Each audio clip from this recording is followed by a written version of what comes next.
So today, after more than 2 weeks of break, so we will continue again with our usual Dhamma talk.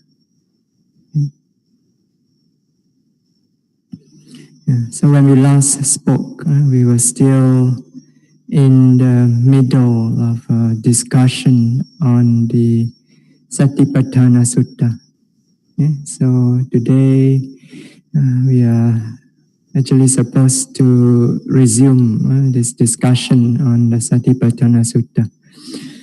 But because this is the beginning of the Vassa, and some yogis, they are beginning their Vassa retreat.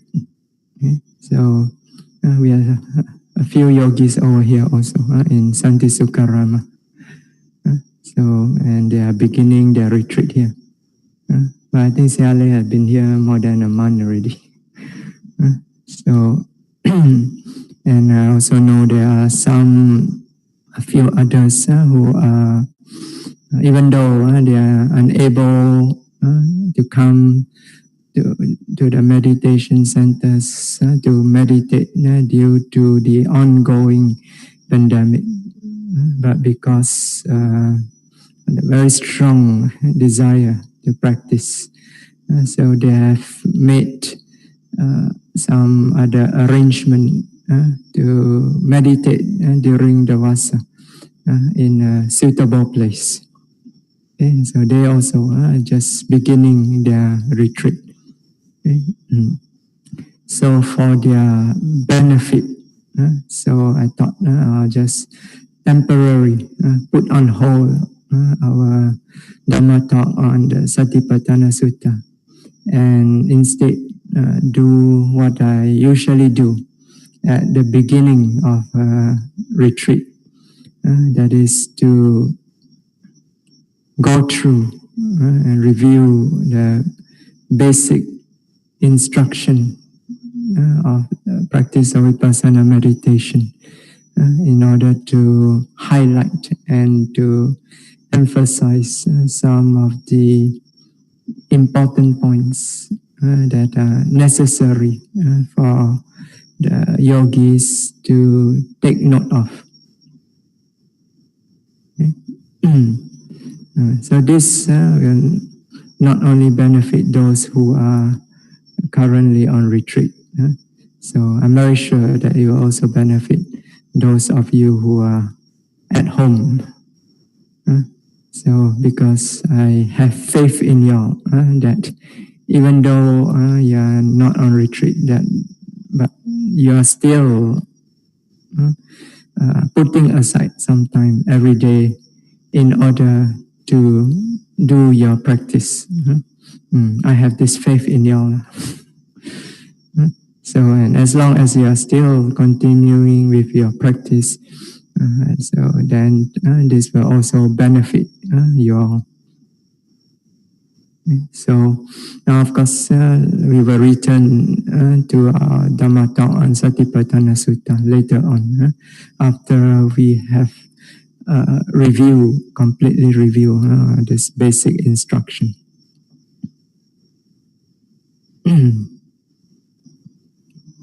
Okay, so to begin with, Vipassana meditation. So as you all know, this is a introspective method of contemplation that were introduced by the Buddha. So the purpose of which is to investigate into the true nature of our existence. And when we talk about existence, so in the Buddha's teaching, existence means this continuous series of sense experiences, right? Continuous series of experience of seeing, hearing, smelling, tasting, touching, thinking, knowing, feeling. So that's what we mean by existence. Okay? So throughout our life, throughout our existence, we are continuously experiencing, so having these sense experiences. So we are continuously experiencing, seeing, hearing, smelling, tasting, and so on. Okay, so one moment we may be seeing, and next moment we may be hearing, next moment smelling, and so on. But the sense experiences goes on continuously, moment after moment after moment. So, for example, you're sitting in the dining hall, let's say, then you hear, first you hear the chef cooking in the kitchen. So you hear, ping pong, chop, chop, chop, chop, you hear. So that's hearing. Next, the chef take out the food, put it in front of you. So then you see the food, right? Then next you smell the food. Then after that, craving arises in the mind. So then the intention arises also in the mind. I want to eat, right? So then what happened? Then you stretch out your hand. When you stretch out your hand, you touch the food. That's another sense experience. So first you hear, then you see, then you smell, then you have the experience in the mind door, right? Craving, the intention, then you touch. Touching is through the body door. Then you bring the food to your mouth, and then you taste. Right? So one moment after another, we have the sense experiences going on. Okay? So in this way, throughout our life, through every single moment of our life, we are experiencing one sense experience after another, after another. Okay? And it is this series, continuous series of sense experience. That's what we call existence. Right? So long as we are continuously having these sense experiences one after another, then we say that we exist. Right? So the moment we cease to have any sense experience, then what happened? We no longer exist. We are dead. So you look at the dead corpse. The dead body don't experience anything. Don't have any sense experience. So you can go to the dead corpse and you shout into the ear. He won't hear you. You pry open the eyes. You shine a bright light into the eye. You won't see anything. So you do it to a live body. You wake up and slap you. So by a dead corpse, you shine. You shout into the ear. You won't respond. It's dead already. You put perfume near the nostril. You won't smell. You put some food into the mouth. You won't taste anything. You take a knife and you stab on his hand. He won't respond.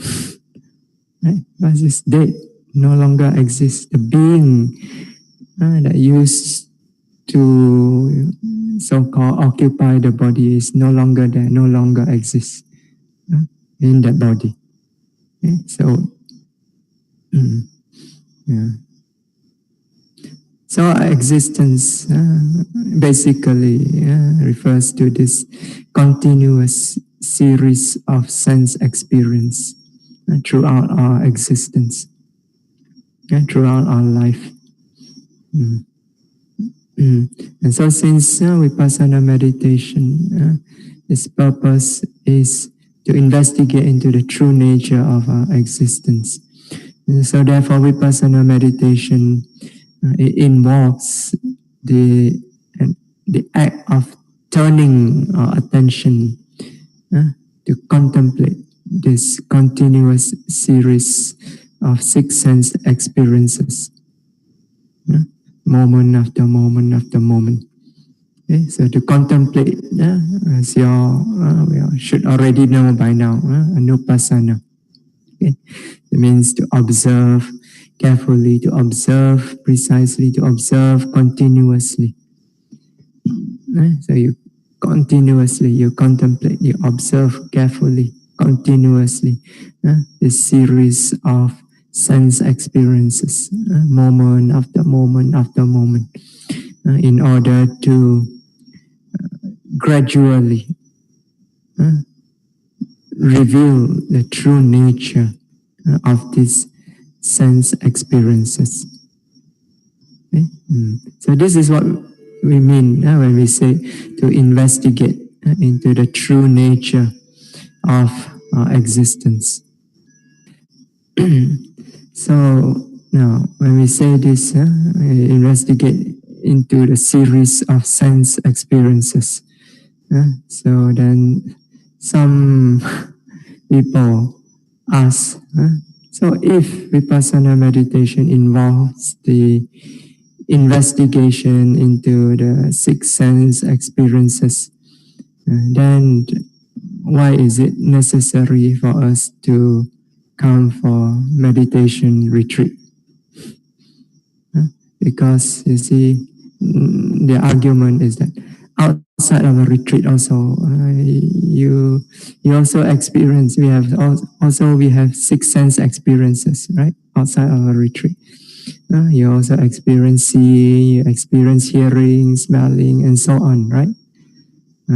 So, and when you see, when you're seeing, you also know you are seeing. When you hear, you also know you're hearing. When you smell, you also know you're smelling, right?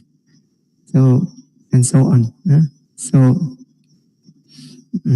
so if all this can be done outside our retreat, why do we come for a retreat?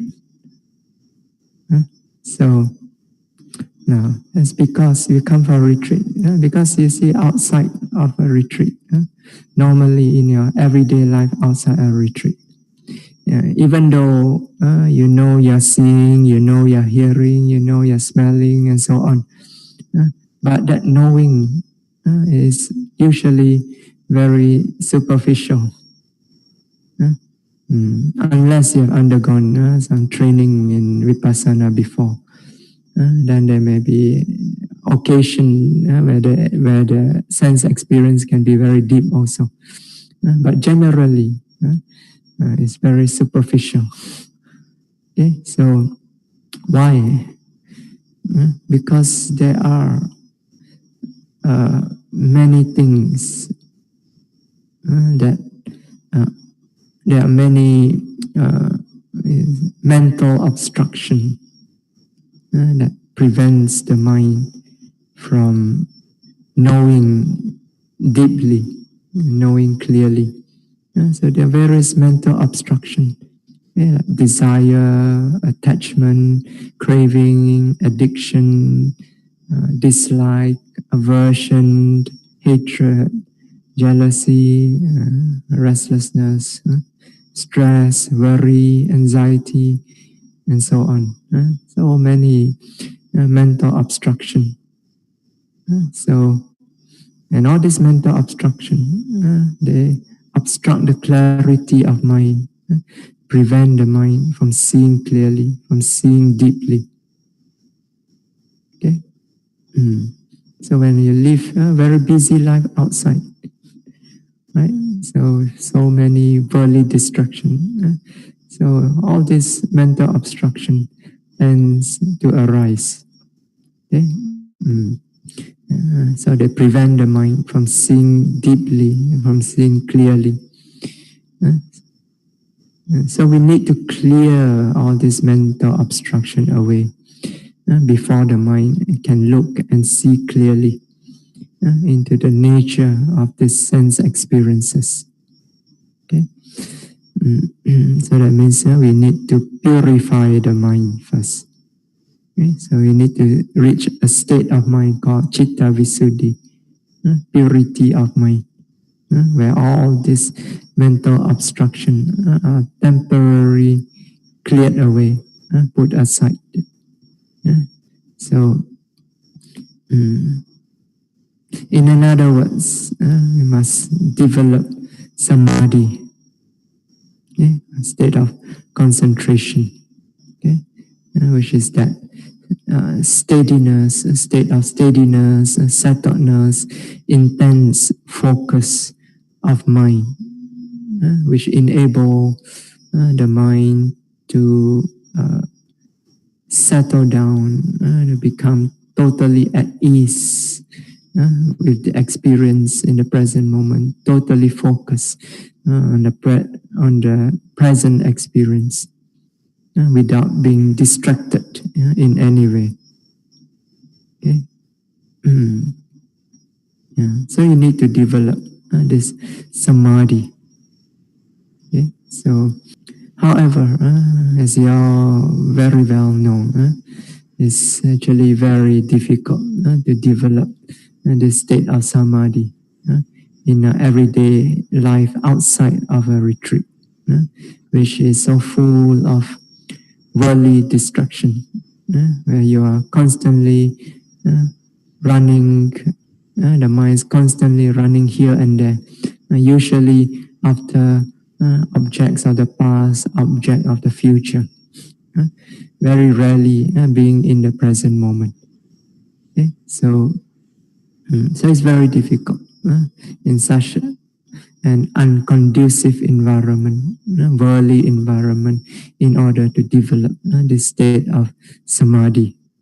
Okay? So to develop, you need a conducive environment, and conducive environment which is freed from all forms of distraction, worldly distraction. Okay? An environment where the yogis will be able to meditate continuously on the present moment experience without any disturbances, without being constantly distracted into the past or into the future. Okay? And so this is why we come to a retreat center in order to practice, because in a retreat center the environment is cut in order to be conducive to the development of the practice. Okay, is set up in such a way so as to support the yogi to develop this state of sati, samadhi, and also jnana. Okay, so but of course nowadays you say pandemic Bhante cannot come to meditation center. So in that case, you really want to practice, then you have to find other means. So find some other suitable place, if it can be arranged, and then you can meditate there. So some people, they're fortunate, they can arrange at home. So or you can find some other suitable place. If you have an empty house, even better. So, of course, that is not always easy. Okay, but you have to make do with whatever you have in this time. Okay, so but you really want to, you can arrange, even though it's difficult. So. One yogi told me, Bhante, very difficult. I've tried, so I've arranged to meditate at home. So she said, my husband is very supportive, but then, I still have to come out and eat. When I come out and eat, I still have to say hello. The moment you say hello, that's it. Distract your practice. Then she said she tried a meditation center. At that time, the meditation center, there was, I think, no retreat at that time. So she has the center all to herself. But then there's one lady there, the cook, stayed there together. Okay? And you know the cook is not a yogi.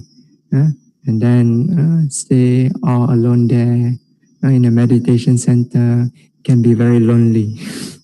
When they're lonely, then the only other person there. So she approached and start talking. So she say, I have no choice. When she start talking to me, I become like a captive audience, cannot run away. Also cannot meditate. But actually, if you are very firm, you can arrange. So reason you have to say hello, you have to talk, become a captive audience because you're not firm enough. You're too polite. If you are really firm, then you say, this is my meditation time. I will not talk to them. Then you firmly stick to your practice. So, like one of my yogi now, one of my devotee, is now, he has arranged during this Vassa to meditate at home. So I asked him, you sure you can do it? What if halfway through your mother call you? They say, oh, I've made an agreement, kind of sign an agreement with the mother. During this time, I'll be upstairs meditating. So you stay downstairs. don't call me, don't disturb me. They made an agreement. So I asked, what about your children? My children work the whole day. They only come back at night. When they come back at night, they are downstairs. So I'm upstairs, no problem. So he even told the mother, he says, when I come down to eat, you don't talk to me.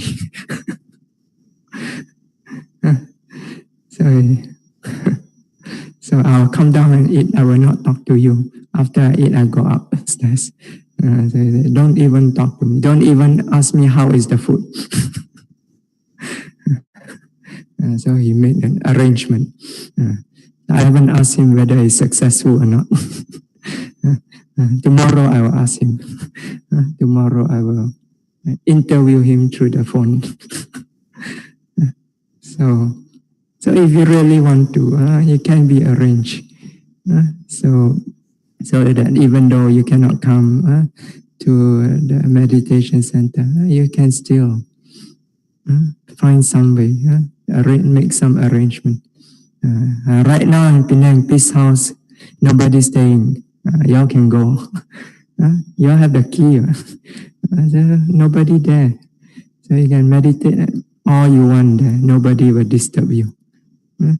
So, but you have to stock up on the food and cook yourself. So, yeah. So anyway, so that's why we come to a retreat center in order to practice, because it is conducive for the development of the practice, especially for the development of samadhi. So in vipassana meditation, when we talk about samadhi, it means khanika samadhi, momentary concentration. Okay? So you need to develop this khanika samadhi. And to develop khanika samadhi, so you need a method, method to develop it. So we talk about the basic instruction, which is the basic method, how to practice vipassana meditation, how to develop the mindfulness, how to develop the concentration, how to develop the insight. So in this case, I'm talking about the development of the practice in an intensive setting. Okay? So in a retreat, you're doing intensive vipassana meditation retreat. Okay? So in an intensive vipassana meditation retreat, so it consists of 3 parts. Right? So, what are the 3 parts? There's sitting meditation, there's walking meditation, and then there's meditation on all the other physical daily activities that occur in between walking and sitting meditation.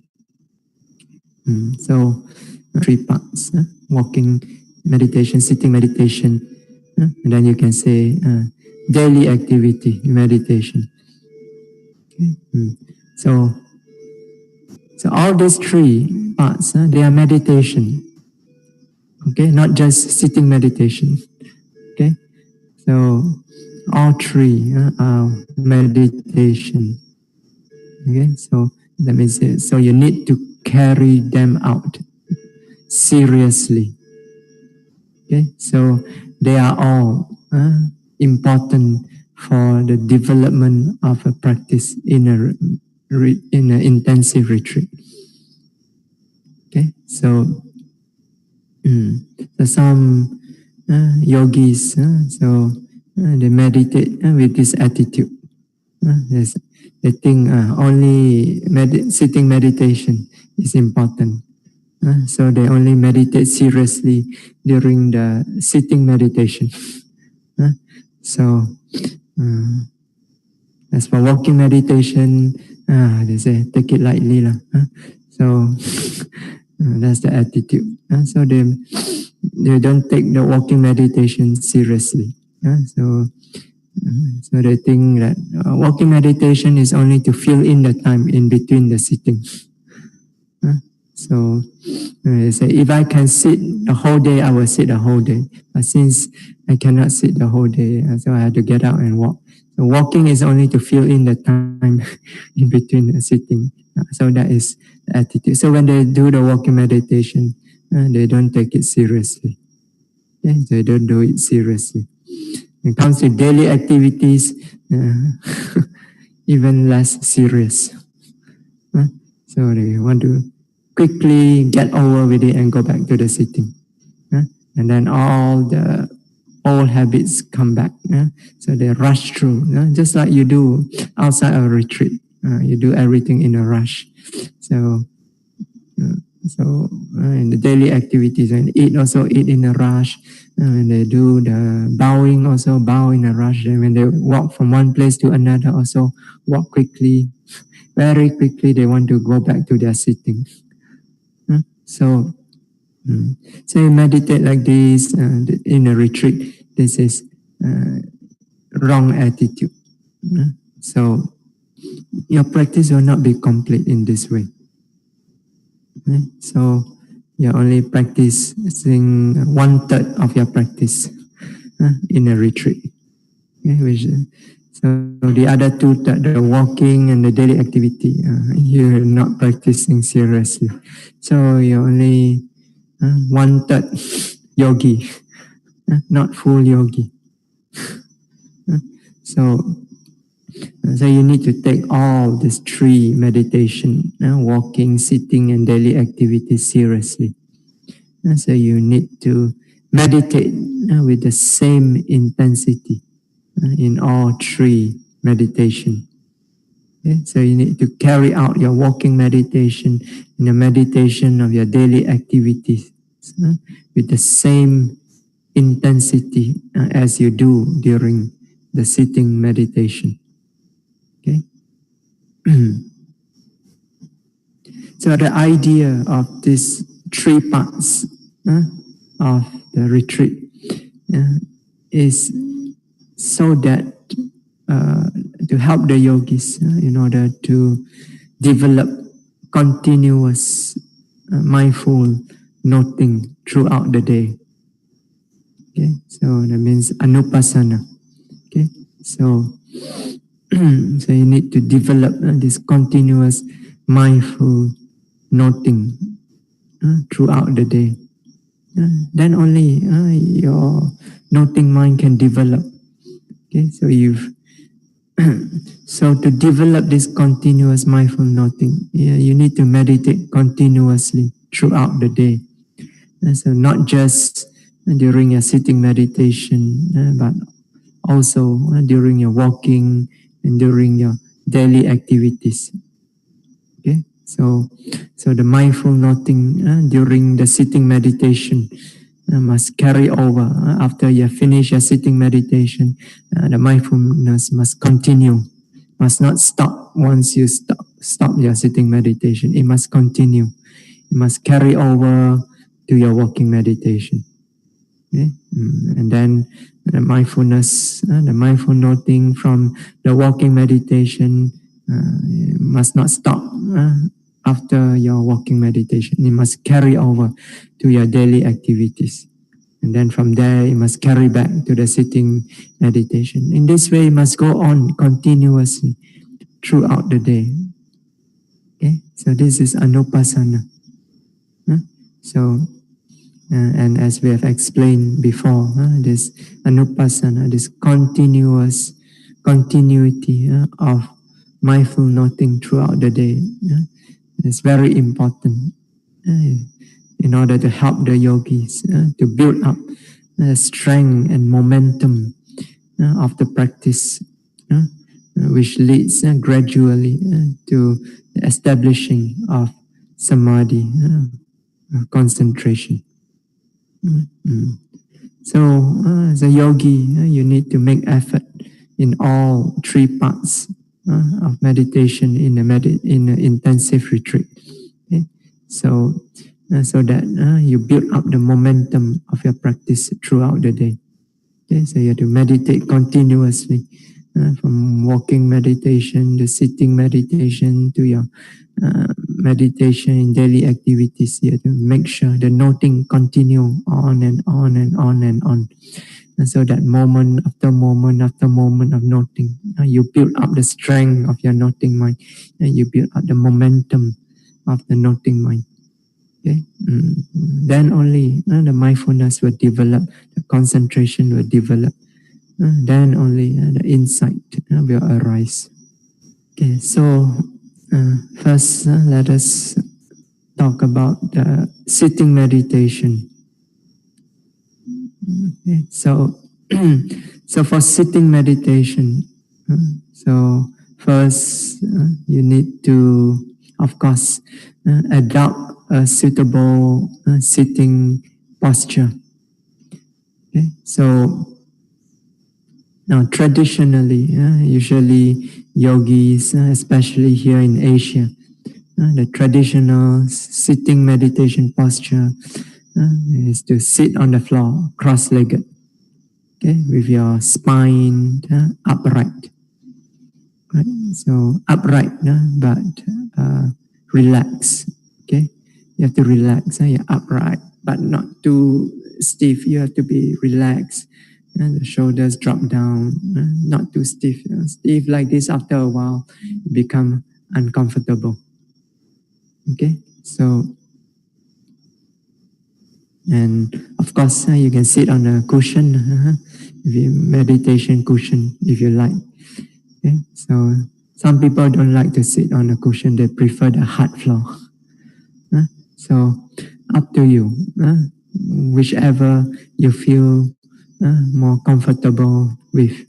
Okay, so as long as you don't build a throne, some yogis or their sitting place really look at it like a throne, so many layers of cushion and paddings and so on.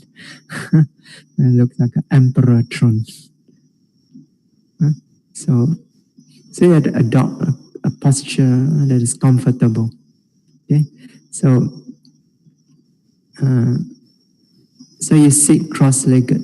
So there are various ways to cross the leg. So one is the most difficult, of course, is the full lotus. So very few people can do this nowadays. Those who have practiced yoga for a long time, I think they can do it very easily because their body is so flexible. So, but for most people, your body is stiff like a rock. Very difficult to adopt. But you cannot do the full lotus. You can do the half lotus. You just put one leg on top of the other. The easiest is what we call the we say easy posture. Sometimes they say the Burmese posture because most Burmese use this posture where they put just one leg in front of the other. So it's very easy. This one because even when you do the half lotus, one leg is pressing upon the other. After a while, it can also give rise to pain, the pressure. So by you put both of them together on the floor, one in front of the other, then there's not so much point of pressure. So it's quite comfortable. Okay. So you can choose whichever you feel comfortable with. Okay. So idea is you get a comfortable posture. So that you can sit continuously without moving for a long time.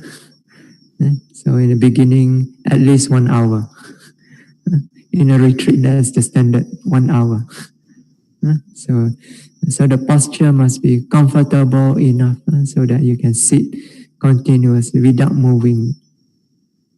Because if you keep moving about, the mind is not at ease. The mind cannot settle down.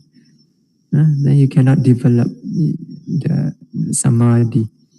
Okay, so you keep shifting about, you cannot develop samadhi. So you must adopt a comfortable posture, comfortable enough. Don't have to be extremely comfortable. You do have to expect a little bit discomfort in meditation because you're sitting so long. Sure, there will be some discomfort, but as long as it does not become so intense, so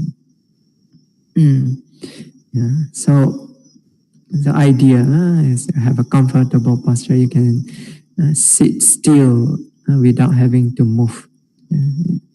So that the mind is able to settle down, become comfortable, at ease. So then only you can develop samadhi. If the mind is very uncomfortable because of the uncomfortable posture, so it cannot be at ease, then your mind cannot settle down, cannot become focused. Samadhi will not develop. Okay. In fact, in the sutta, actually, the Buddha says that the cause of samadhi is comfort. So, but you must not be attached to comfort also. So don't overdo it. Okay. So some people are so distracted with finding comfort until they become distracted from their practice. Okay. So it's just a support for your practice. So usually we sit on the floor, cross-legged. However, if you have some, say, injury on your leg or on your back, for example, and you find you cannot sit on the floor, then it's okay if you want to sit on a chair. So, because if you cannot sit due to the pain, due to the injury, then there's no comfort. Then you cannot develop. Okay, so then it's better to just sit on a chair. Okay, so some yogis sometimes they're very adamant, even when there's some injury, very difficult to sit on the floor. I ask them to sit on the chair. They still say cannot, don't want to, not used to it. So they tahan, they sit on the floor. So actually there's no, once you sit down, you close your eyes, you meditate, it's all the same whether you sit on the floor or sit on the chair. As long as you're noting your mind is clear, it's fine. Okay. So of course, sitting in a traditional posture is a very stable posture, very supportive. If you can, you do it. But if you cannot, sit down comfortably in that posture on the floor due to some injury, then it's better to sit on a chair. Okay, but if you sit on a chair, then don't lean back on the chair. You still keep your body upright. Okay, so lean on a chair, after a while, you become lazy. Right? So you still hold your body upright. So, so once you have adopted a comfortable posture, then in order to develop this mindfulness and concentration, so you need an object to anchor the mind on. Okay, so when you meditate, you need an object for the mind to anchor on. Okay, so without an object to anchor the mind, the undeveloped mind will flit about from one thing to another without restraint. So you jump about from one thing to another, the undeveloped mind. And this is not helpful for the development of mindfulness and concentration. Okay, so you need to anchor the mind on something when you meditate on an object. Okay, so and for our beginners, when you first begin to practice, you must not take too many objects. Okay, so the best is just take one object or two objects. So like rising and falling, or sitting and touching, or you take one or two touch points. So you should not try to take too many objects in the beginning, because when the mind is still undeveloped yet, when the mindfulness is still not developed and there's not sufficient concentration yet, the mind cannot handle too many objects. So you cannot handle, then you cannot meditate properly. Okay? So that's why in the beginning, meditation, some yogis right from the beginning, they want to meditate, and they're following this method of contemplating from the mind door. So there's this method where you meditate from the mind door. So that means you direct your attention to the mind door. Okay, and then whatever appears through the mind door, you meditate on it. So, but this is not encouraged in the beginning because there's so many objects going through the mind door all the time. So in the beginning, when your mindfulness not developed, your concentration not sufficient yet, you simply cannot handle so many objects. Okay? So,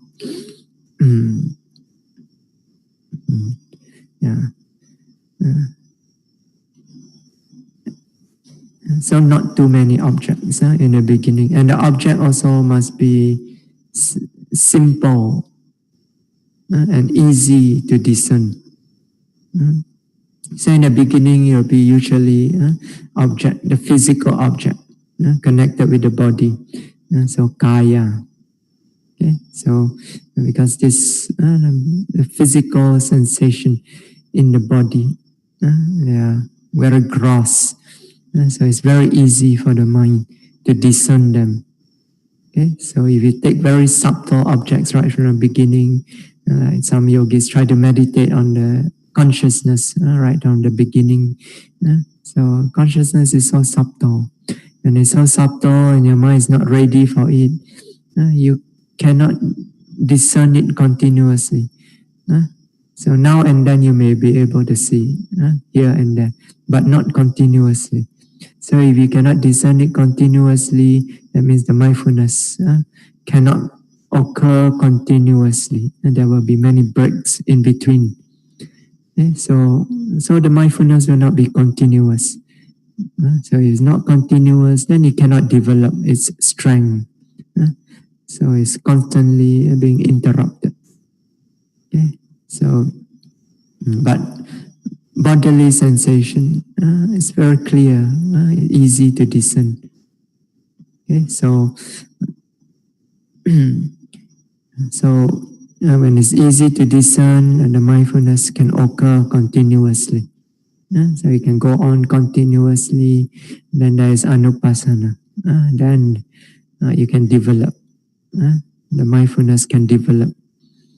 Okay. Yeah.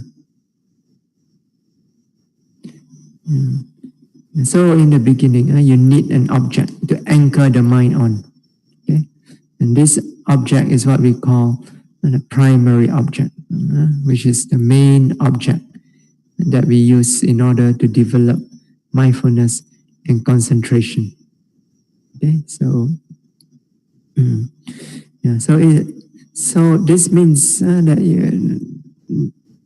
the mind has to be noting this primary object most of the time. That's why it's called primary object. It's not a secondary object, it's a primary object.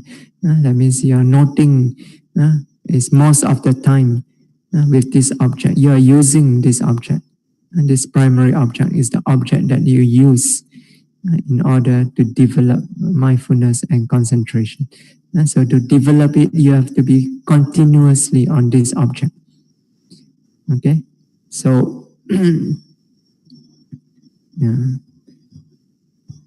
so I would say like 80% of the time, or even 90% of the time, the noting should be on the primary object. So,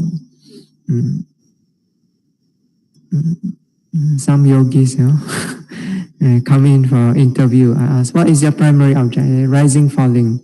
Okay, then report.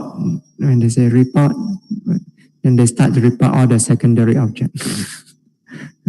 The primary object, they either report very shortly, and then the other part of the interview, the rest of the interview, they just report all their secondary object.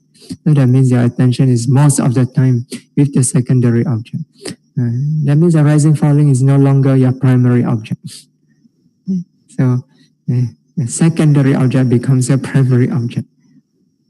So that's the reason why we call it primary object, because you are supposed to stay with it most of the time. It's your home object. Sometimes we say home object.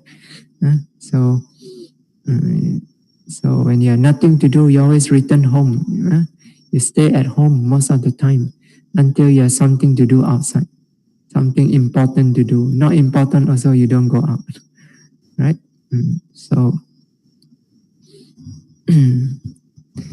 now, as for primary object, Mahasi Sayadaw recommends the rising and falling,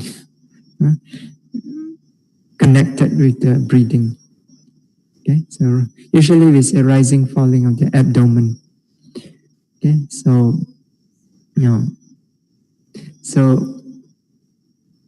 so when you breathe in and breathe out, so naturally, so don't force the breathing.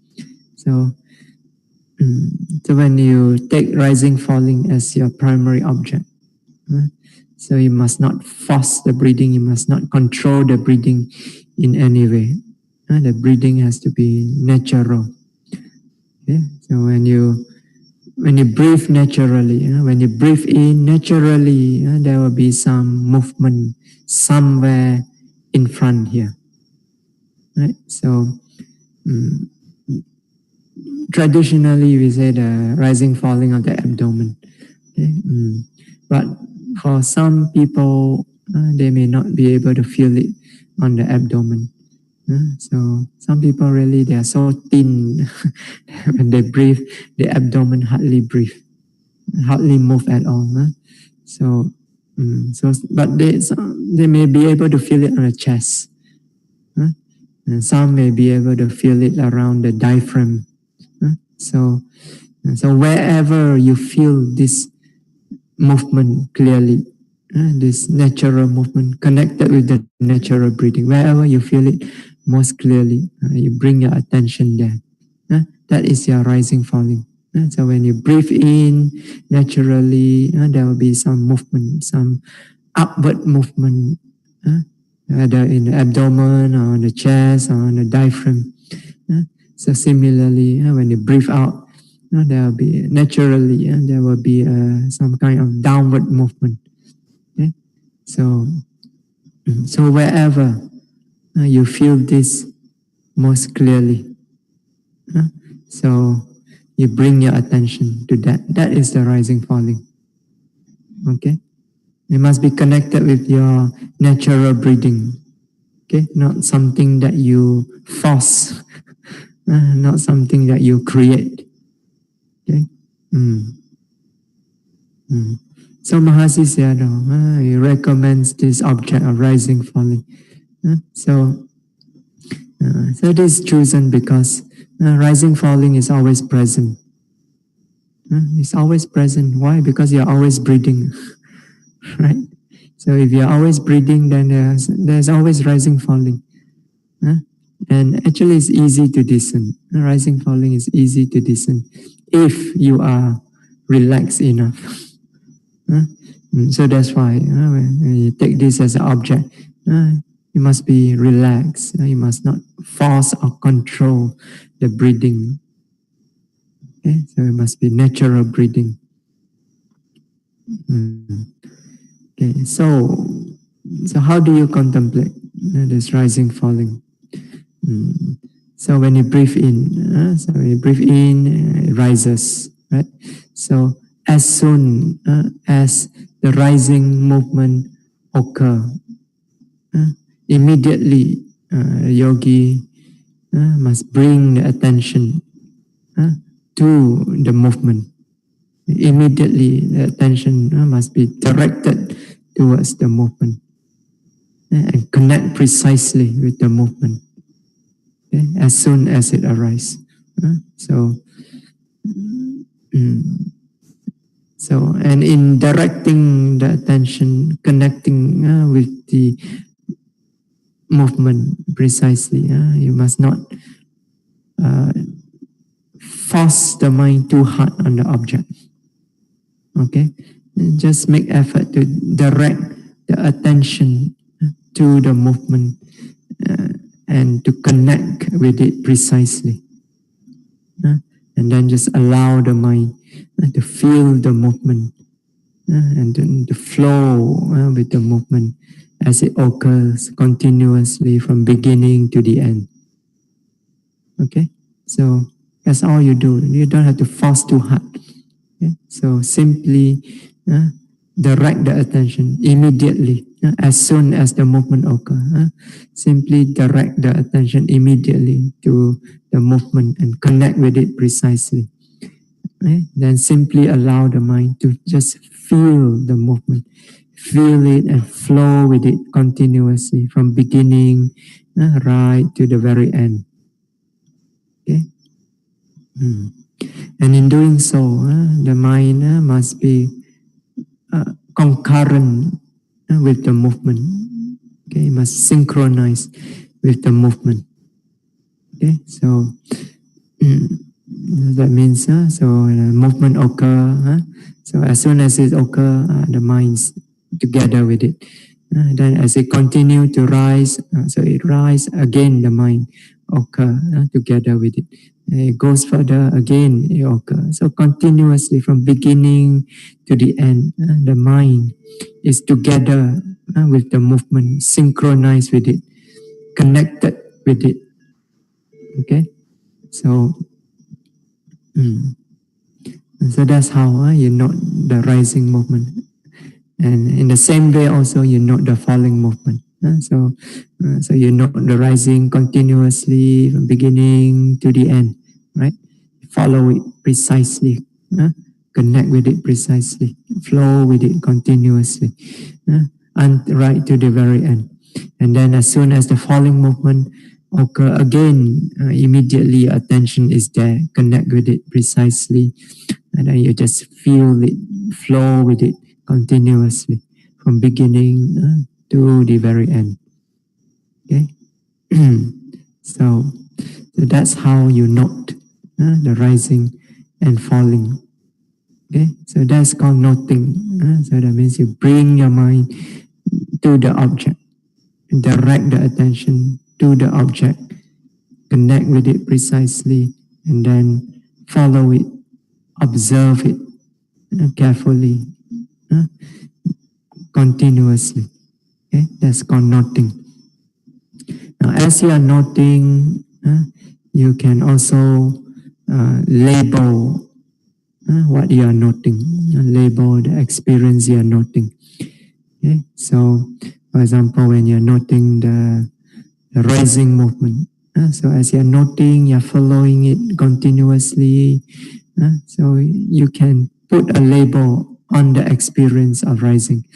You can say softly in your mind, rising, rising, rising, rising, rising. So when you note the falling movement, you can put the label, the mental label, not verbal label, mental label. So you say softly in your mind, they're falling, falling, falling, falling, falling. Okay, so this can help with the practice.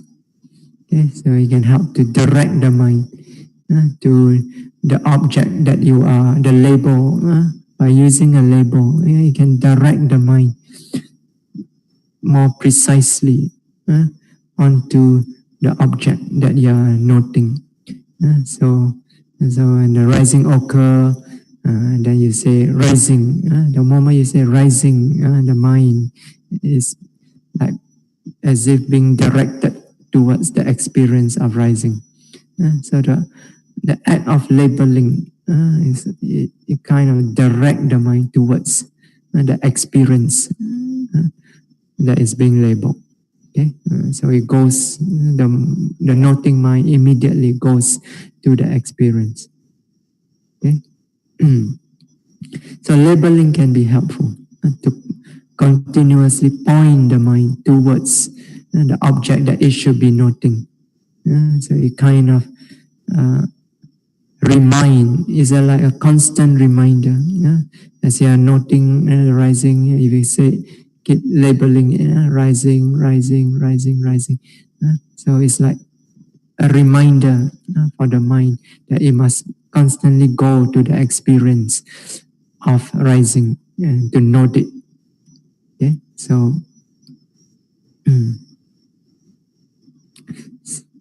yeah. But it's important to remember that this label is just to help point the mind to the experience. Okay, so in your practice, the emphasis must be on the noting, on directing the mind towards the experience. It must be, emphasis should be on the experience of the object, which is noting. Okay, so you must not get caught up with the label. The label is just to direct the noting towards the object. Okay, so you must not get caught up with it. And sometimes some yogis get so caught up with the labeling, and then they start to think, oh, what should I label this? And what should I label that? And then they start to come up with more and more complicated labels. Yeah, so which brings up another point. The label should also be very simple. So it must correspond to the experience. So if it's rising, then the label should be simply just rising. So it's the falling of the abdomen, the label should be simply falling. Don't have complicated label, or abdomen is rising, abdomen is falling. It's too complicated. Just sometimes you can even cut it down to, instead of rising, you can just say rise, rise, rise, fall, fall, fall. So it must correspond with the experience. So when you seeing, you should say seeing, seeing. And hearing, you should be hearing, hearing.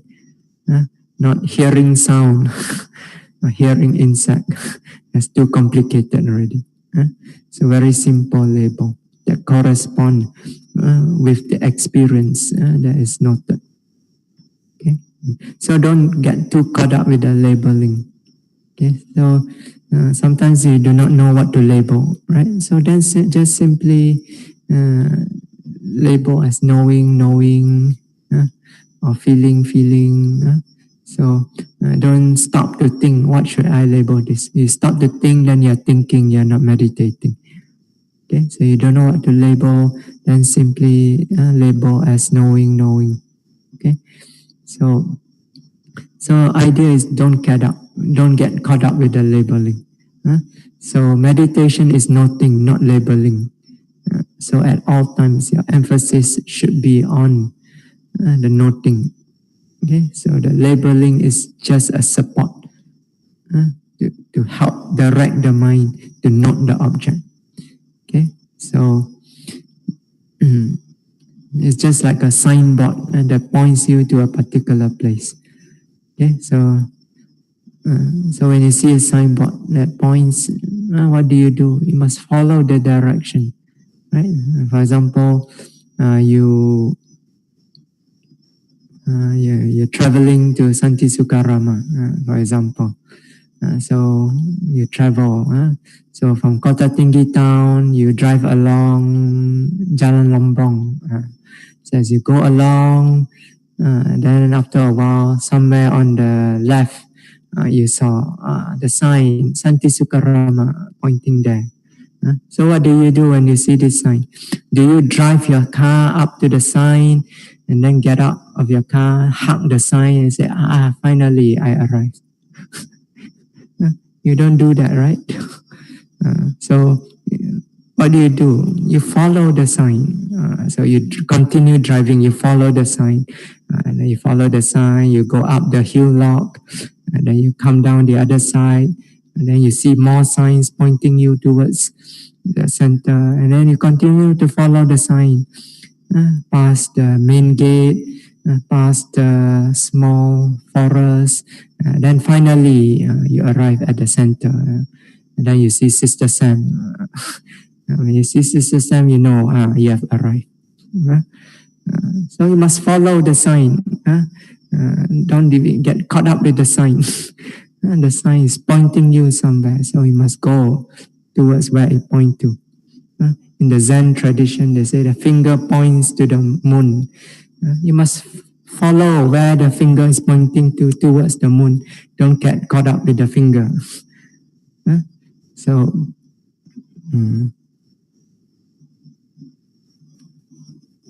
so this method of labeling you can use not just with rising, falling, but all other objects that you note. Sitting, touching, thinking, pain, walking meditation, you can note lifting, pushing, placing. So you can use this method of labeling in all objects that you note.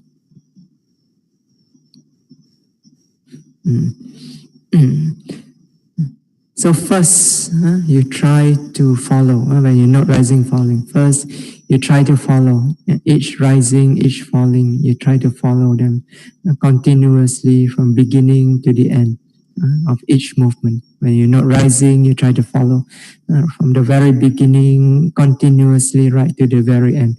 Same with the falling movement. So with each rising, each falling, you try to follow first. So after a while, you find you can follow it very well. In the beginning, not so well. Your mind keeps wandering away. But if you keep persisting with it, after a while, when your noting mind develops some strength, then you develop some continuity. You find you'll be able to follow it quite continuously.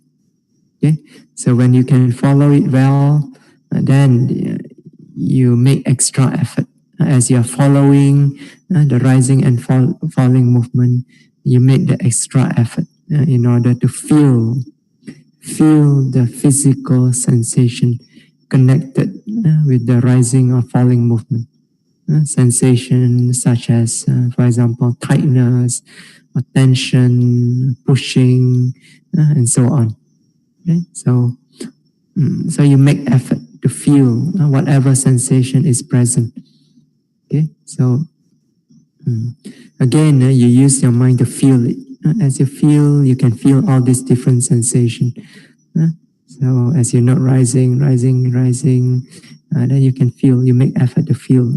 There's just some sensation that sometimes it may be tightness or tension.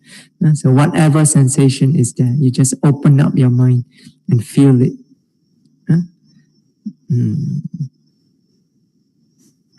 So this is how you note the rising and falling movement. This is your primary object in sitting meditation. So as I say, this primary object means you stay with this object as much as possible. Okay, so of course there are other objects also may arise as you are noting rising and falling. Okay, but as long as these other objects, even though they arise, but if they are not strong enough to distract your attention from the rising falling, then you ignore them. If they are not strong enough to pull your attention away from the noting of rising falling, then you don't have to note them. You continue to note the rising falling. Okay? Otherwise, every single object that arises, you want to note, and then your mind will be jumping from one object to another. So in the beginning, it's not very helpful. Especially your noting mind is not well developed yet. Yeah, you may end up with a very restless mind. Okay, so if these other objects that arise, they're not very clear, not prominent, and they do not pull on your attention clearly, then you can ignore them and continue to stay with the noting of the rising and falling movement. However, if they are very strong object, and they pull your attention away from the rising falling in such a way that you cannot help but turn your attention towards them. In this case, then you bring your attention towards this object that has arisen. This is a prominent object. Okay, so then you have to note them. Okay. Yeah. So only if the other objects, we call secondary object, only if they are prominent. Prominent means they're strong enough to pull your attention away from rising, falling. So only if they are prominent in this way, then only you note them. Otherwise, you can ignore them. Okay? And stay with the rising, falling. Now, when you note an object also, so you must note each object that you note. You must note with a wholehearted attention, full attention, okay? 100% attention. Okay? Not 90%, not 80%. Okay, 100%. Not even 99%, 100%. That means the whole entire mind must be with the object that you are noting. Okay, so for example, if you are noting the rising movement, then your whole attention, your entire mind is only with the rising movement, not with anything else. So you don't note, for example, half your mind with the rising, falling, half the mind with another object, maybe the pain that has arisen. Okay, so if you want to note rising, your entire mind must be with the rising movement. If you are noting falling, your entire mind must be with the falling movement. Okay, so when you are noting rising, for example, so you must not look ahead to the next falling movement that is about to occur, or look back towards the falling movement that came before this present rising movement. Okay, your whole mind must be completely just with the rising movement that is occurring right now in the present moment. Okay, so if you are looking ahead or looking backwards, then your attention is not fully with the experience arising in the present moment. Okay? So this is not the way to note. So when you note, you must note with full-hearted attention just on the object that you are noting. Okay? So if you note the secondary object also, so if the secondary object that arises is very prominent, it pulls your attention away. So then you want to note the secondary object. So when you note the secondary object, you must turn your whole attention towards the secondary object. So that means temporarily you must leave behind the primary object. Totally ignore it. Turn your whole attention to the secondary object and not the secondary object. Okay? So your attention should not be half on the primary object, half on the secondary object. If you do so, your attention is split. So, and if your attention is split, then this is not helpful. It will not help you to develop the mindfulness and develop the concentration. It cannot develop effectively. So that's why when you meditate, the attention have to be very directed, focused in the beginning. Then only you can develop the strength of the noting mind, the strength of the mindfulness, strength of the concentration. Okay, so whatever objects that you are noting right now in the present moment, so you must note with 100% attention, with the full mind. That's what we call it mindfulness. Mind that is full, completely with the object. Okay? So if you are noting in this way, that means one noting, one object. Okay, so when you note with one object with complete attention on that one object, just on one single object. So one noting, one object, one noting, one object, one noting, one object, continuously in this way. Each object that you note, you pay 100% attention, focus on it. So you do this continuously, moment after moment, with continuous focus on each object that you are noting. So only in this way you can develop the strength of your noting mind. Okay. All right. So this is how to note the primary object, rising, falling. So we will talk about the noting of the secondary object in the next talk. So, okay, the next talk will be on Sunday evening. So, same time, 8:30. So for this Vassa, so instead of just once a week, so we have the Dhamma talk 3 times a week. Okay, so it will be on the Wednesday, Friday, and Sunday evening, 8:30 p.m. Okay, so willing, you set up the meeting on these days. So Wednesday, Friday, and Sunday, 8:30 p.m. Okay, so we stop the talk here today.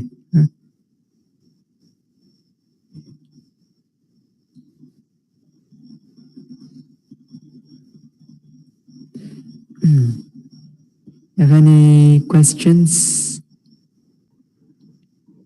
A yogi has the experience of changing pictures, persons, and spontaneous words during walking meditation. Is there something wrong in his state of mind? The yogi notes during sitting meditation momentum force that propels the mind, whereby he tries to label it. It is not possible, and he can't label pain, etc. easily. Is this characteristic of Cittanupassana? So 2 questions here. So first is during walking meditation, experience changing pictures, person, spontaneous words during walking meditation. Something wrong? Is it something wrong with his state of mind? So, no. This is just a sign that the mindfulness is not continuous. Huh? So, so when you see, so you're just not seeing. Huh? So the words arise, you're just not hearing. Huh? So, yeah. So, so in walking meditation, as well as in daily activities, especially, so you have to, because there's a lot of distraction, your eyes is open, so the mind sees a lot of things. So when it sees a lot of things outside in the mind, also you can start to think. So memories may start to arise, may see, imagine things, and so on. Okay, so that's why you need to step up effort to be more mindful. Okay, to be more continuous in the mindful noting.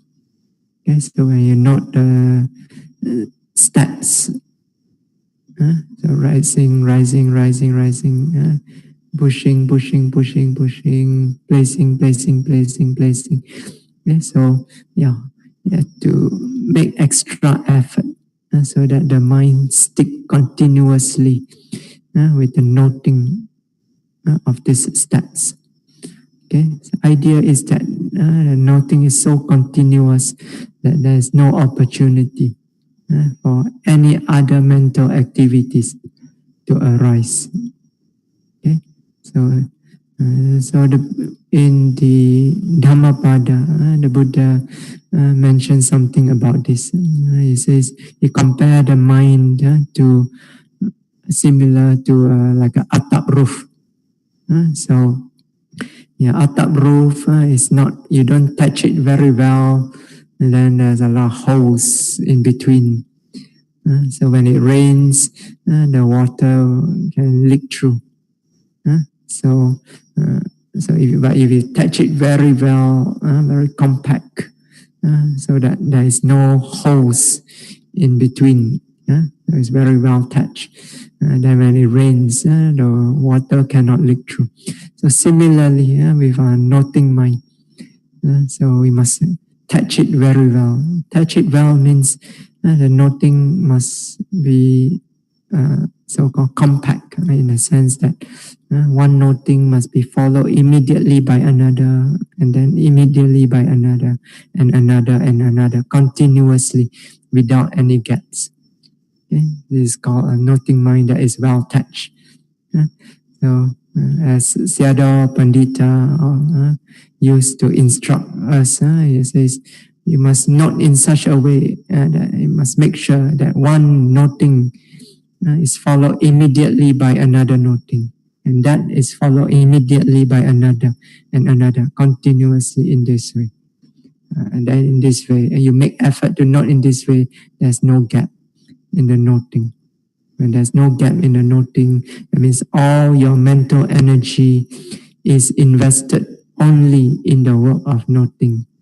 Then there's no opportunity for any other mental activities to occur.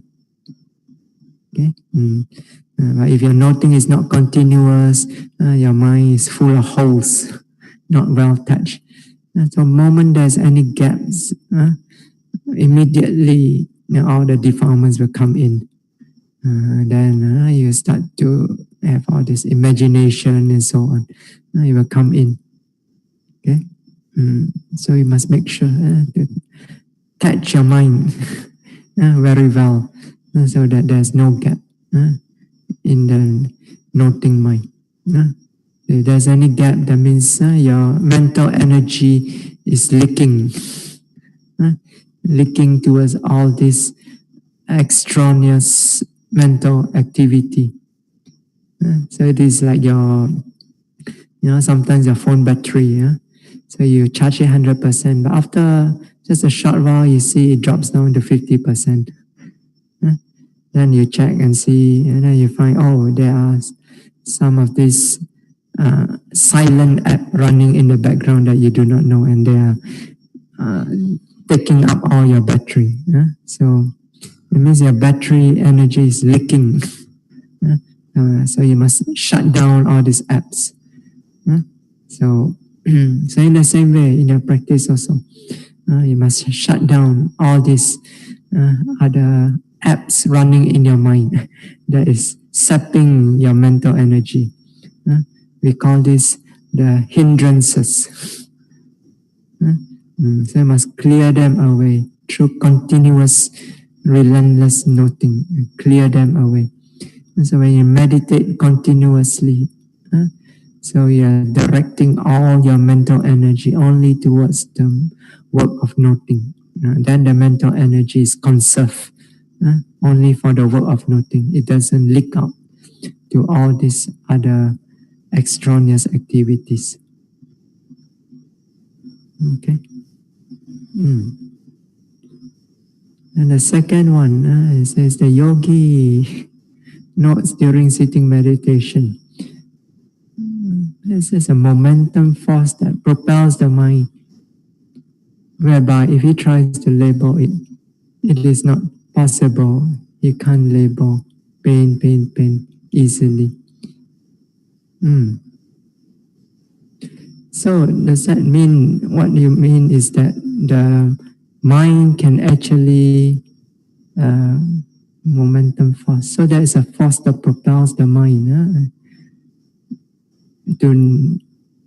What I understand from this, because it's not very clear, but what I understand is that you are saying that there is a force that propels the mind towards the object. That means you can note the object, but when you try to label it, you cannot label. So, is that what you are saying? Or is this Brother Quack? Yes. Yes, huh? Yeah, okay. Yeah, so sometimes this happens. So if you find that you cannot label, then you can just drop the label. So meditation, you see, is noting, it's not labeling. So just by noting, you are meditating, and you don't have to label. And you find that you cannot label it anymore, but the noting is going on very well. And then you can just drop the label, and then just continue your practice simply by noting, simply by being with each object that arises. Okay? Yeah, so this happens quite often. So sometimes at certain stages of the practice, because the noting is so fast, and then when you try to label it, because labeling is a bit slow, then you find it very difficult to label. So then you just drop the labeling. Okay? Is this a characteristic of Citta Nupassana? Depends. Are you meditating on the citta? If you are meditating on the citta and you are noting the nature of knowing continuously, so even without the labeling, it is still, you can consider it as Citta Nupassana. Okay? So, and the second question from Joyce Lim. We have Joyce Lim here, then we have Joyce Lim over there. I have the hip problem. Sit, I cannot sit cross-legged, but sit with one leg to the side. Is this considered wrong posture? You have hip problem, and then you sit with your leg to the side. No, wouldn't this give rise to more pain in the hip? Joyce? One leg. I mean cross leg and one to the side. Feel more comfortable. Oh, you cross one leg, then one leg to the side. You feel more comfortable. Yeah, if you feel comfortable, yeah, you can do it. Okay? But for me, if I sit like this, the leg to the side, I feel uncomfortable in the hip. because it's not balanced, So after a while, I feel pain in the hip, so I cannot do that. But that is for me personally. But if you feel you're comfortable in that posture, then you can do it. So comfortable means you can sustain the posture continuously without moving, and your mind also, you feel comfortable. You can meditate continuously. Then you can do it. But Okay. someone told me that I have to learn to try to cross my leg because that's the right way to meditate. Yeah, right way to meditate is nothing. Oh, okay. Posture is just to support the meditation. And to support the meditation, the posture needs to be comfortable. So, although traditionally we say the sitting meditation, the traditional posture is sitting cross-legged with the spine upright. Okay, so this, of course, if you can do it, is very supportive for the development of the sitting meditation because it's a very balanced posture. Okay, but if it's somehow you're uncomfortable, some problem in injury and so on, so you cannot do this, then you have to find some other posture which is supportive of your practice. Okay, where you can feel comfortable, where you can sit still without moving, continuously still, so that you can support the practice. So then that is all right. We must not always insist on just one way of doing things. If that way is not working for you, then it's not helpful. So, so you must see what is the basic principle behind all this basic instruction and apply it accordingly to your situation. Okay, so idea of the posture is to have a comfortable posture so that you don't have to keep on shifting about. Because if you keep shifting about, you cannot develop. Your mind is ill at ease. So you cannot settle down, you cannot develop mindfulness, you cannot develop concentration. Okay? So if you feel comfortable in a particular posture, it is supportive, and then you can make use of it. Okay? So even, that's why, even sitting on a chair, for some yogis, if they have this injury, I allow them to sit on a chair. Okay, sometimes I have to insist when they come in. Sometimes they insist they don't want to, but then in a practice they have so much problem. They don't feel comfortable. Then I have to insist, sit on a chair. Then usually after that they feel comfortable, and then they can practice. So, so that's why you must understand the reason behind the instruction. Okay, so and then apply it accordingly. Okay. Right. Thank you. Okay. Any other questions? So if no more, then it's quite late already. So we stop here. So, okay. Okay. All right. So we pay homage to the Buddha, Dhamma, Sangha, parents and teachers. And then we make aspiration and we share merits, all beings.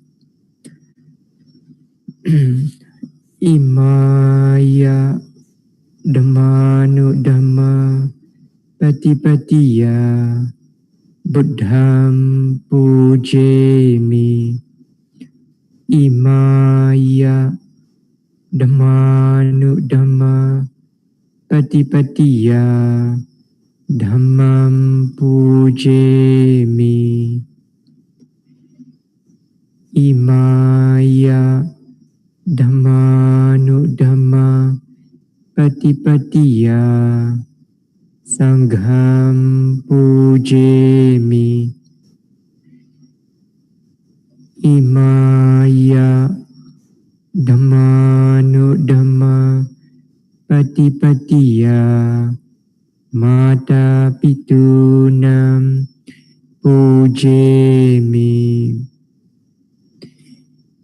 Imaya Dhamma nu Dhamma Patipatiya Acariyanam Pujemi